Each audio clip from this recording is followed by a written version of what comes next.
Todo mundo quer saber o que precisa para ser agente secreto.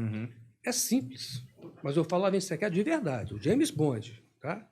O cara que, porra, isso aí resolve tudo. Não é complicado. O mais difícil é você ter perfil. Mas as 3 condições, que eu chamo de condições objetivas básicas, são simples. Condição física, tiro e defesa pessoal. Qualquer civil pode ter isso. Mas tem que ser uma condição física de excelência. Tá? Não precisa ser atleta, não. Às vezes o atleta é muito bom numa atividade, mas em outras competências físicas o cara é fraco. O cara tem que ser geral. Então tem que ter uma condição física de excelência. Vocês estão com um shape mais ou menos legal aí. Eu não sei. Não tem a menor condição. Meu problema é o tiro. Correr eu sou bom. É mesmo? Sério mesmo? Sério? Pô, porque tiro é do andar de bicicleta, cara. Qualquer um aprende. Sério mesmo. Você nunca tirou? Né? Nunca tirei arma de verdade. Pô, cara. Bom demais, cara. Gostoso. Mas, sério, tiro é um troço que se aprende. As mulheres, por exemplo, têm muita aversão a tiro, é até importante para a segurança delas em algumas situações. Atirar é fácil, cara. É só aprender, tá? A condição física eu considero mais difícil. E defesa pessoal, não é mais difícil? A defesa, você não precisa ser MMA, lógico que você for fodão, praticar alguma arte, judô, karatê, jiu-jitsu, ótimo. O que você precisa é se safar. Porque uma diferença do agente secreto para os filmes é que você não vai cair na porrada com todo mundo. Quando você cai na porrada é só para se safar, né? Só para se livrar. Mas você precisa ter os fundamentos para Krav Maga, tudo isso ajuda bastante. Se eu fosse elencar uma ordem, eu colocaria o condicionamento físico como primeiro lugar. Sempre. Se você corre, parabéns, bicho. Isso aí Mas eu tenho uma dúvida aí. Você falou aí do que precisa para ser um agente secreto. Eu conheci uma menina, que agora eu não posso revelar também, que eu tenho meus segredos. Mas ela estudou em Israel. Eu sei quem é. A Estela, né? Porra! Caralho. Não, ela estudou em Israel, acho que Estela é foda. 1 ano ou 2 anos no colegial. E ela voltou para o Brasil, ela é brasileira, voltou para o Brasil para fazer faculdade aqui, de jornalismo, inclusive. E ela, nesse meio do caminho, eu não lembro bem se lá ou já aqui e tal, ela foi abordada pelo Mossad, porque para ela ser agente secreta. E lá, pelo que ela me falou, faz muito tempo isso, mas pelo que eu me lembro, ela ia ter que meio que ficar com esse segredo para ela, mesmo o cara que ela casasse, etc e tal, ela não poderia contar, possivelmente ela iria trabalhar ia receber um salário maravilhoso, ia ter uma história cobertor, né? E ela trabalharia no Oriente Médio. Como brasileira, ela tinha passaporte brasileiro, cara de brasileira, etc e tal. Acho que, inclusive, ela era filha de pai. Os dois eram brasileiros, os pais, mas só um deles era judeu. Então, as feições dela também já eram mais miscigenadas e tal. E o passaporte brasileiro, pelo menos diz a lenda, que é o melhor passaporte. Você falou no Morning Show sobre isso, né? Minha mãe falou isso pra mim quando assisti Jason Bourne, que aparece ele com o passaporte brasileiro. Passaporte brasileiro, aparece o nome dele lá. O nome dele é Gilberto. Exatamente isso. Sabe por que eu guardei? Não posso dizer por quê. Porque tem um agente secreto brasileiro chamado Gilberto. Você não pegou essa? Imagino que sim.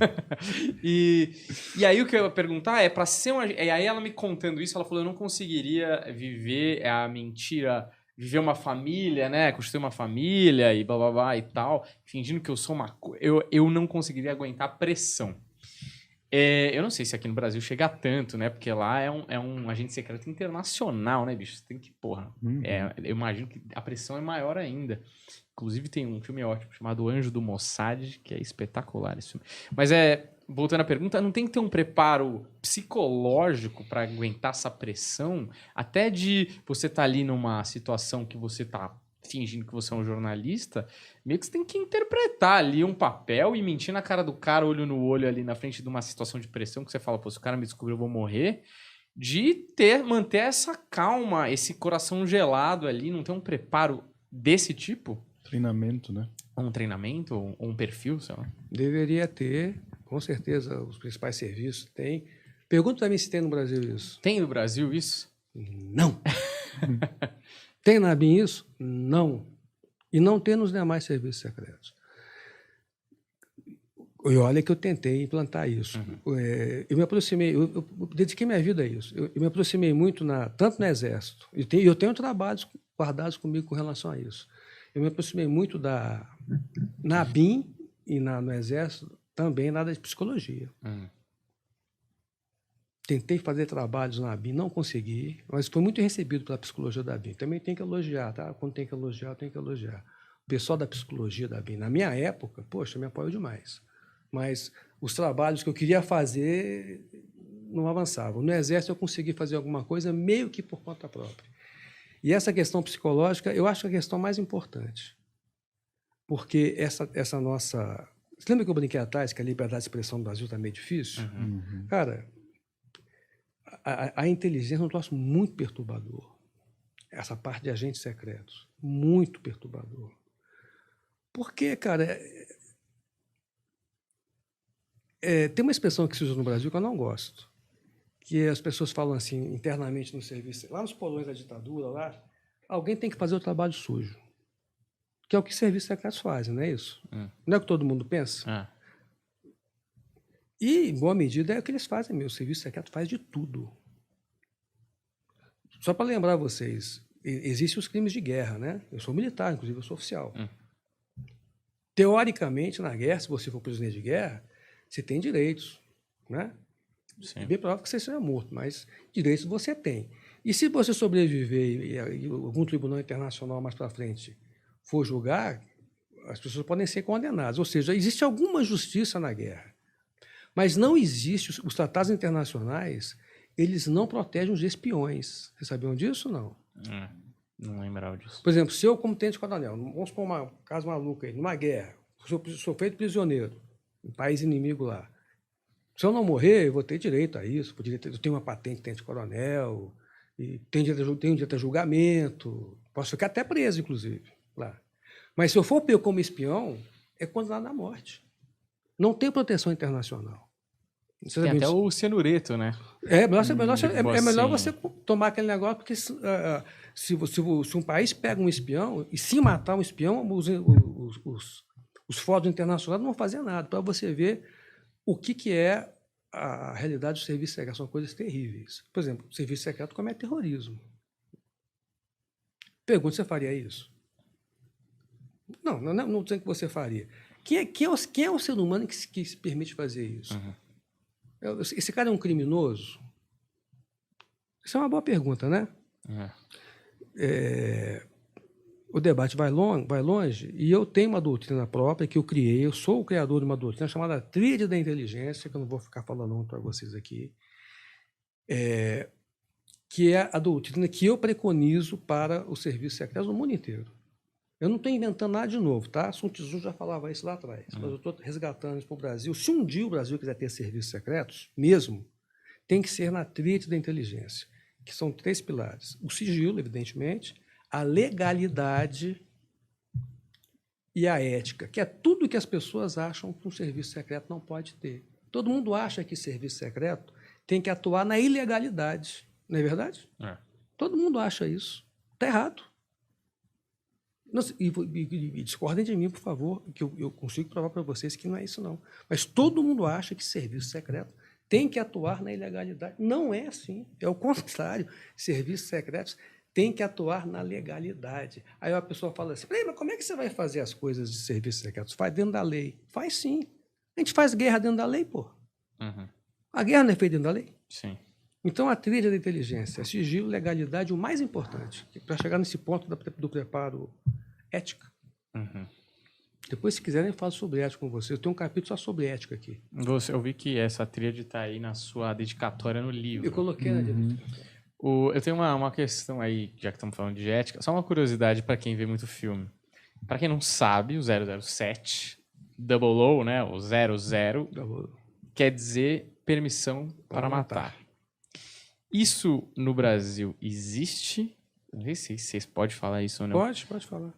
Ou isso não existe? Porque lá eu sei que existe. Isso aí os caras não inventaram. O Ian Fleming não inventou isso aí. Não, isso é...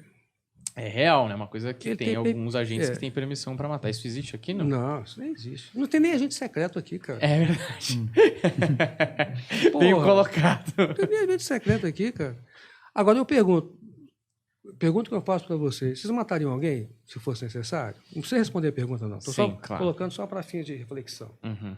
Porque quem vai ser agente secreto, ele tem que ter uma cabeça em que ele consegue entender isso e cabe ao serviço secreto conduzir esse cara para o bem e não para o mal. Pô. Uhum. Então, o que acontece? Isso é um dos fatores do nosso desvirtuamento, que a pessoa vai para o serviço secreto sem preparo nenhum, psicológico nenhum. Se você quiser, eu conto a história da ética da ABIN, cara. Que coisa terrível, cara. É muita história para contar. Eu sempre me dediquei muito à questão ética, inclusive no Exército. Sempre insisti na questão ética. Nunca consegui fazer um fórum sobre isso lá, porque incomoda. Afinal de contas, a pergunta é essa.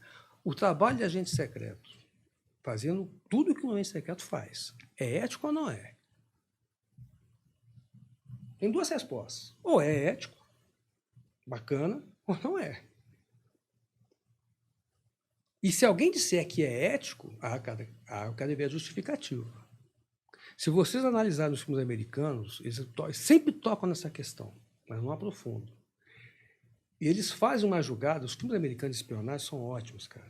Porque eles manipulam todo mundo, até a gente que está assistindo. Porque eles dão a entender de que a atividade de serviço de agente secreto não é ética. E é assim que tem que ser. É isso? Porque eu tenho resposta para tudo isso. Eu estou perguntando para você, é isso? E eu pergunto mais, eu já perguntei isso a todos os serviços secretos, essas perguntas éticas. Nenhum deles me respondeu. Ou porque não sabe, que é terrível, ou porque não é ético mesmo. Agora eu pergunto, você vai criar uma instituição antiética? Tem sentido isso? Eu estou divagando aqui. O que eu quero dizer é o seguinte, quando um país cria um serviço de inteligência, um serviço secreto, essas respostas têm que estar prontas, cara. Quando o cara faz concurso para a BIM e entra lá, isso já tem que ser demonstrado para ele. E aqui é o inverso. O cara entra num serviço secreto, não sabe, os próprios dirigentes não sabem nada disso, fogem dessa conversa. Depois, se quiser, eu falo sobre ética. A única pessoa que escreveu sobre ética no Brasil, sobre serviço secreto, sou eu. Que eu faço esses questionamentos. E eu tenho uma postura em inteligência operacional que um serviço secreto eficiente é ético. Lembra daquela citação que eu falei? A inteligência é uma apanágio dos nobres, confiada a outros desmorona. Nossa inteligência desmorona porque os nossos serviços secretos são antiéticos, cara. São ilegais. Tudo que é o oposto da trilha da inteligência. Para encerrar essa questão, porque essa questão vai longe. Veja o próprio filme Munique do Mossad e a história da inteligência norte-americana. O serviço secreto que cometeu uma ilegalidade nos Estados Unidos, por exemplo, os agentes vão ser presos. Eu dei, há uns minutos atrás, quando eu falei da Operação Satyagraha, que a ABIN cometeu aqueles crimes no Brasil, deixa eu só concluir essa questão. Se esses crimes que a ABIN cometeu no Brasil, ela tivesse cometido nos Estados Unidos, estavam todos com prisão perpétua. Se tivesse cometido na Rússia, Putin cortava a cabeça de todos eles. Não é porque é um país totalitário, não. Se fosse um país forte, que tem pena de morte, também teria uma pena de morte. Então, os nossos serviços secretos atuam na clandestinidade, que é crime, atuam na ilegalidade e atuam numa estrutura antiética. Tem, inclusive, a história. Nossa, eu tenho tanta história para contar. Pode contar, pô. Do Código de Ética da ABIN. Vocês que são da ABIN, vocês nem sabem que na criação da Agência Brasileira de Inteligência houve toda uma movimentação para se criar um código de ética. Pergunta se a ABIN tem um código de ética hoje. Não tem.